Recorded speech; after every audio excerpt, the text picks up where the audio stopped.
Magandang araw po sa inyong lahat mga kamatyas. Tutok ulit tayo dito sa ongoing Candidates 2024 at nasa round number 4 na tayo. May nagkapisakan sa laban na ito between World Championship Challenger Yanni Pominishi, ayan, former World Championship Challenger, no? Laging champion ng candidates yan eh. At ito pong si Vidit, no, na talagang tumalo kay Nakamura, mainit din ito. Nadali nga lang siya kahapon kay Pragnananda. Meron pa pong ongoing 2 games pero i-analyze natin dahil yung dalawa drawish din eh. Okay, ang ginawa dito ni Nepo, nag E4, E5 si Vidit, Knight F3, Knight C6, Bishop B5, Ruy Lopez, Knight F6, Berlin, ayan ang ginamit, weapon ni Wesley, at nag-castle, Knight takes E4, nag-D4, Knight D6, eto na po yung legendary Queen to Queen dito sa Berlin na lagi nating nakikita. Knight F5, pero bakit kaya pinasok ito ni Nepo? Siguradong meron pong laman ang preparasyon niya dito na malalim. Knight C3, Bishop D7. Sa linya po na ito kasi madalas pabor sa black nakaka-equal kagad. H6, G4, paalis, Knight E7, umaatras talaga. At nag-Knight H2 dito si Nepo. Yan po ang bagong sangag niya dito sa opening battle na ito. Dahil ang madalas na ginagawa dito, yung line Bishop F4. Ayan, tapos mag-Rook A D1, pressure sa D-file. Yan ang palagian. Pero, tingnan natin itong Knight H2. Nilagay ang Knight sa gilid para mag F4, maaring ganon. Nag G5. Nakita kagad ni Vidit, uy, mag F4. Manglalamang kagad. Tapos mag F5. Mang-iipit kagad. Kaya nilagyan niya ng G5 para saluhin ang paparating na F4. Pero, hindi natinag si Nepo. Talagang in F4 pa rin. G takes F4, Bishop takes F4, at nag-Bishop E6, Knight to E4. Ayan, para may mga pressure papunta sa C5, o kaya mamaya Knight F6, nag-B6, pamigil sa lundag ng Knight, nag-Knight F3, saka ibinalik yung Knight. Matapos magkaroon na ng puwersa sa F-file. Ano sa palagay nyo yung Knight H2 novelty mga kamatyas? Ano kaya yan? Effective ba talaga o talagang gusto lang niyang guluhin ang isipan dito ni Vidit sa malawak na opening theory ng Berlin? Sige po, comment nyo po sa section below kung ano ang masasabi nyo sa novelty or new move ni Nepo sa opening theory na ito. Nag C5 dito, Knight F6. Ayun na nga. So itong Knight F6 kahit pa paano ay bumabalakid yan sa control ng black sa mga important squares. Ganun din sa Knight D5 na paparating. Nag King C8 para ilalagay yung King sa B7. Nag King G2, King B7 at nag King G3. Ayan na, kanya-kanyang latag na ng King. King must be active dahil pag nawala na po ang Queen, madalas papunta na po yan sa swabbing endgame. Kaya dapat yung King aktibong-aktibo.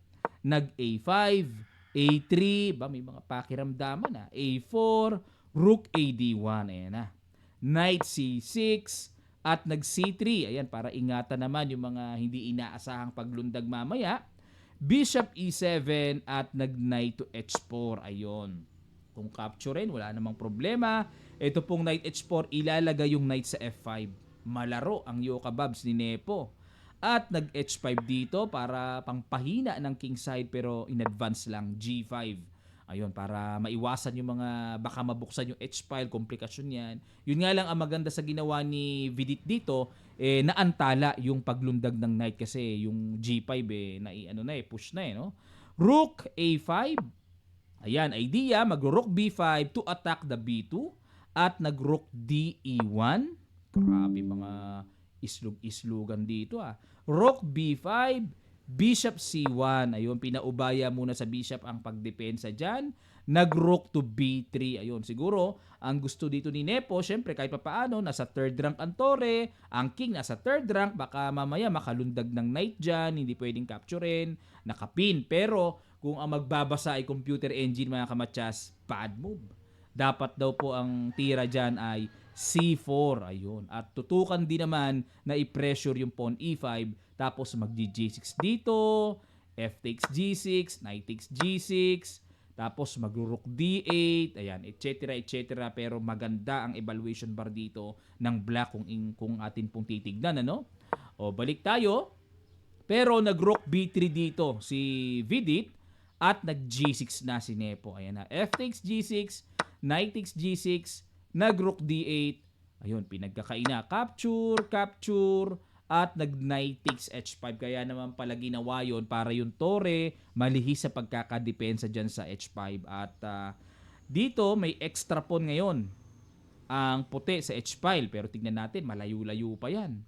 Nag-rook D3 check, rook F3 harang, rook takes F3, king takes F3. Bumigay din naman pero syempre may pass pawn. At ito na nga yung masamang pawn structure ng black dyan na bagamat tag 4 pawns pero may double pawn kasi. No? Considered as 1 pawn down din in effect eh. Nag E6, B5, ayan, para sa pag-asa ni Vidit na makabasag dyan. Pero tuloy-tuloy po, Bishop G5, mas mabilis yung ginagawa dito ng puti. Nag Knight D5, E7, good move. Bishop D7, Rook D1, nag King C6 para depensahan, and another bad move by Vidit. Dapat daw po ay Bishop to E8, ayan, to counter attack. Tapos ang gagawin Knight G7, and saka pa lang mag-Bishop C6 na parang ang sarap i-queen na. Pag kinuwin ba, ano mangyayari? Bitin din kasi yung pawn sa B2, no? Tapos magki-King G4 daw, Knight takes E7, magpapaisang pyesa na talaga. Rook takes B2 and Knight to E6, no? Medyo konti lang ang lamang dito ng puti sa ganitong outcome. Pero ang maganda nito sa black din naman kasi meron siyang massive pawns na po pwedeng ibasag. Ayan, may mga weak pawns din naman ng puti. So, yan po ang gusto dito ng computer engine. Pero balik tayo sa ginawa ni Vidit with King C6 at natumbukan dito. Napaka-accurate. King E4 para atakihin ang knight. Nag-Bishop E8. Saka palang binitawan ni Vidit yung dapat ginawa kanina. No? Bad move mga kamatyas. Wala sa timing. Dito po kasi sa chess, mga kamatyas, may tempo tayong tinatawag. Dapat yung kumpas laging nasa tamang timing. Pag wala sa timing, parang sa musika rin po, masagwang pakinggan. Ngayon, dapat daw ang tira ay Knight takes E7 na. Tapos mag-Bishop takes E7, then Rook takes B2. Ayan, okay pa ito sa black. Konti lang ang lamang ng evaluation bar dyan, hindi pa ganun kaklaro yan. Pero balik tayo dito sa Bishop E8 na ginawa.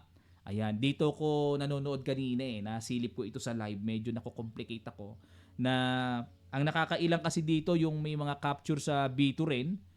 Ayan, pero tumbok po ang nakita. Sige po, sa kabila ng magulong position na ito, ano kaya yung malinis na pasadang ginawa dito ni Nepo? Pakiguess nyo sa ilang sandali lang, tutuloy kagad natin.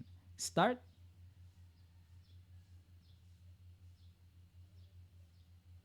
Maraming salamat po. Congrats sa mga nakakita. Makipagsabayan na. Yan ang tamang tira. Rook takes D5, nag-Bishop takes H5, and nag-Bishop C1. Pinereno muna.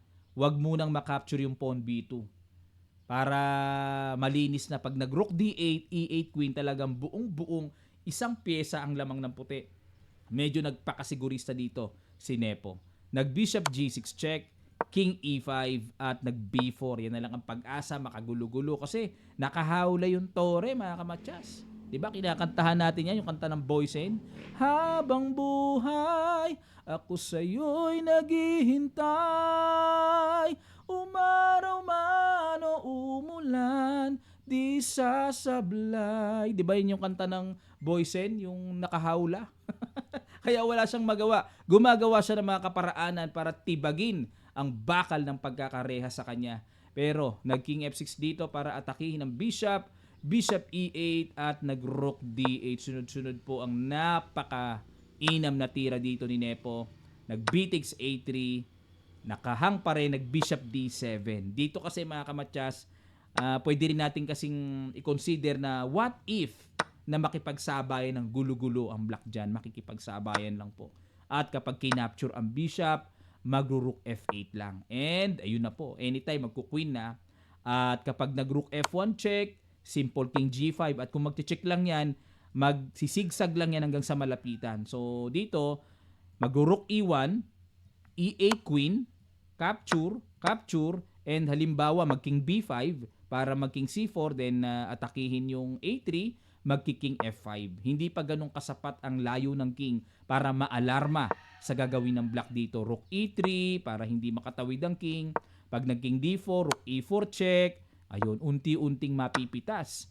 Pag nag-king B3, rook A7, C4, rook takes na kapag kinapture yan, makukuha yung pawn sa C4. Pag nag-C3, magki-king E4 lang. At pag nag-C2, king D3, kuha pa rin ang panggulong pass pawn. Ayan, okay? Kaya dito, ang ginawa, nag-bishop D7 si Vidit pero klarong-klaro ang kaisipan ni Nepo. Malinis na nakita niya ang pinaka-eksaktong tira, king F7. Resign po ang pambato ng India na si Vidit. Bakit po nag-resign? Kasi kung kakapturin ang pawn sa C3, kakapturin ng bishop para ready to go na ang queen, no? Ngayon, kapag ka-chumek, manggugulo, magkiking E6 lang yan, wala pong check sa E3 dahil ang bishop ay laging nakaabang sa C1. At papaano ngayon pipigilan yan? Halimbawa, kung mag-rook F1, magbi-bishop dito lang para proteksyon sa E1. Kung mag-rook F2, mag-rook D3 lang para talagang secure na kapag chumek, anytime may pangharang na ng tore o kaya ng bishop at yung pawn ay hindi mapipigilang mag-queen. Ayan po ang mainit na kaganapan ditong decisive game na naganap. No? Yung dalawa pang ongoing mga kamatsas, tingin ko drawish ang kauuwian kasi ang evaluation bar hindi maigli sa pagkapantay talaga. No? Equal na equal. At silipin po muna natin so far ang kanilang standing. Okay, nangunguna si Nepo sa score na 3 points. Gukesh, 2 points. Tied sila ni Prag, Fabiano Caruana pero hindi pa tapos ang mga laban nila Caruana. No? Nakamura, Vidit 1.5 and Abbasov Ferrugia 1 point. Ayun, yung paborito ni Magnus na gusto niya mag-champion si Alireza sa candidates. Laging pakulelat lagi.